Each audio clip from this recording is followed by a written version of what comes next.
diri pribadi. Kalau orang lain sudah mengakui kesalahannya, datang ke kita minta maaf, lantas nggak kita maafin. Apa bedanya kalau kita yang punya salah sama orang, kita datang minta maaf, kata orang tersebut nggak ada maaf buat lo, rasanya gimana? Nah, yang penting Allah Maha tahu, ya Allah, urusanku dengan dia, dengan si fulan, aku sudah minta maaf ya Allah. Kalau dia nggak maafin, urusannya sama Engkau ya Allah, selesai.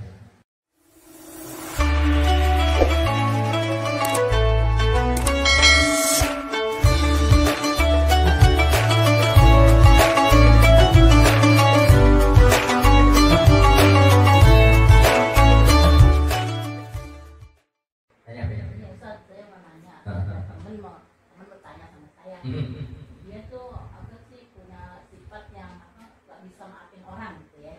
Dendam dong. Maksudnya kan ini lebaran nih kan apa nih? Iya, kalau nggak bisa maafin orang kayak dendam gitu. Nggak bisa maafin orang, walaupun dia sebenarnya ibadahnya tekun banget ya. Sampai dia bertanya sama saya, ibadah saya gimana ya? Tapi saya nggak bisa maafin orang, bu. Masih sakit hati lah sama orang gitu ya. Dan ini gimana Ustaz ibadahnya dia? Nanya ibadahnya dia terima nggak sama Allah gitu. Ya. Itulah pentingnya buat kita faktor satu, faktor yang meminta maaf, kedua memberikan maaf. Orang kalau sudah mengakui kesalahannya, kesilapannya, dia minta maaf, berarti itu sudah bagus orangnya mengakui kesalahannya. Sekarang tinggal faktor orang yang diminta maaf. Nah, ini saya khawatir nih. Ya mungkin dia merasa ibadahnya udah rajin, tapi ternyata dia masih kena ujuk rayu syaitan. Kenapa? Dia masih belum mau memaafkan orang. Nyaman dong. Bu, siapa kita pun kita sama-sama manusia. Kita sama-sama pasti bakal mati. Kalau Allah saja Khalik pencipta langit alam semesta ini, ya. Berapa banyak dosa seorang hamba, kalau toh hamba taubat betul-betul sama Allah, Allah ampuni. Dan kita manusia, ada orang ngaku salah, minta maaf, masa iya sih kita maafin? Perkaranya lihat dulu. Enggak Ustaz, saya masih punya sakit hati. Nah itu, berarti memang kamu punya penyakit di hati kamu. Agama nggak membenarkan itu. Makanya agama nggak ngajarin yang namanya dendam. Dendam itu bukan ajaran Islam, nggak boleh. Nggak boleh. Kita ini sakitin orang, sebisa mungkin kita balas dengan yang lebih baik. Ya, lihat faktornya gini dulu. Contoh, kalau sekadar umpama ocehan, ada orang yang jelekin ibu, cuma sekedar omongan doang, nggak usah tanggepin, nggak usah ditanggepin, nggak usah dengerin, masa bodoh, nggak urusan. Ibu tanggepin, satu bikin ibu stres, yang ada nanti bikin suasana hati ibu keruh, nyaman, akhirnya timbul rasa dendam. Nah, tapi kalau udah urusannya maaf, bukan lagi mulut yang ngomong, tapi main tangan. Apa main tangan? Ada cerita. Masing-masing ibu punya harga diri, wajib mempertahankan harga diri. Jadi kalau ada orang udah sampai main mama, kewajiban ibu melawannya. Sekarang ibu dipertanyakan, kenapa kok dia bisa punya sakit hati begitu kok sampai nggak mau nggak mau maafin orang. Artinya siklus waktu ya sudah biarkan berjalan. Yang sudah tatap mata ke depan. Itulah fungsinya. Ibu naik kendaraan motor, ada kaca spion kanan kiri. Sesekali ibu pakai, kenapa? Lihat ke belakang masa lalu. Ya. Tapi kalau keseringan ibu bak motor, bak mobil, ngelihat ke spion melulu, lama-lama nabrak. Artinya yang udah terkenang sesekali, oke.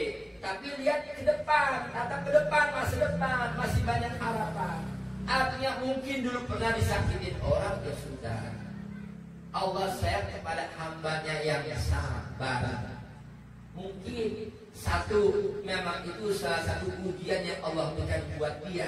Allah menguji hambanya nih. Makanya Allah ciptakan kita, Bu, ada hidup, ada mati. Alladzi khalaqal mauta wal hayata liyabluwakum. untuk menguji kalian, ayyukum ahsanu amalan, siapa di antara kalian yang paling baik amal ibadahnya. Kita kalau dibaik sama orang kita balas baik, lumrah wajar. Tapi kalau kita dijahatin sama orang sampai kita sanggup mampu mau membalasnya dengan yang baik, wah itu jempol banget, jempol banget. Jadi harapannya apa?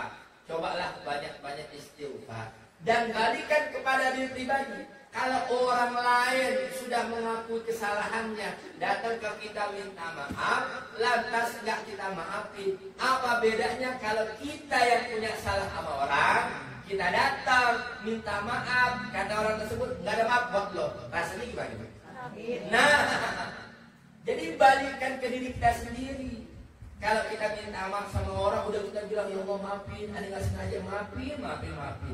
Tapi nggak dimaafin juga, ya sudah. Yang penting Allah Maha tahu, ya Allah, urusanku dengan dia, dengan si fulan, aku sudah minta maaf ya Allah. Kalau dia nggak maafin, urusannya sama Engkau ya Allah, selesai.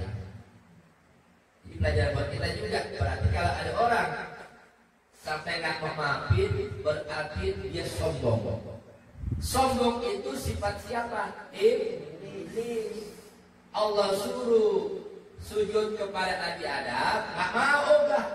Yang sujud malaikat, sam'an wa ta'atan. Malaikat Allah perintah apa? Suruh. Iblis. Wa qulna lil malaikati isjudu li Adam fasajadu illa iblis. Iblis ogah. Aba enggak, ogah. Wastakbara, sombong, udah nggak mau, sombong lagi. Kata iblis apa? Ana khairun minhu. Aku lebih baik dari Adam. Kalau tadi min nar, kau ciptakan aku dari api, wa khalaqtahu min tin, ciptakan Adam dari tanah. Tanah ada apa-apanya. Aku lebih hebat. Oh, sombong. Allah murka marah. Nah, jadi jangan sampai akhirnya dia merasa ahli ibadah, tapi tak terasa sesungguhnya dia masih dalam kondisi terpengaruh oleh bujukan iblis. Adanya rasa sombong, nggak mau maafin orang. Nauzubillah, jangan sampai. Ya, disampaikan kepada si fulan, cobalah kau merenung sesekali. Bagaimana rasanya jika kau punya salah sama orang, engkau sudah memohon-mohon minta dimaafkan, tapi orang itu tak mau memaafkan kesalahanmu. Gimana rasanya? Itulah yang mungkin sekarang dirasakan oleh mereka-mereka yang sudah datang kepada engkau minta maaf, tapi engkau tak maafkan. Jadi ibaratnya kaca nih, kita suka kaca nih Bu ya, lihat wajah kita, ngaca-ngaca. Balikin ke diri kita. Kira-kira itu jawabannya disampaikan. Coba. Sebab kalau sampai berkelanjutan, coba deh. Yang ada makin dulunya, makin nggak bersih. Ya percaya sama saya. Kalau sampai punya itu kan, jadi ujung-ujung kakak dendam kan, nggak mau maafin orang nanti. Ya itu sakit hati kan. Ya, kita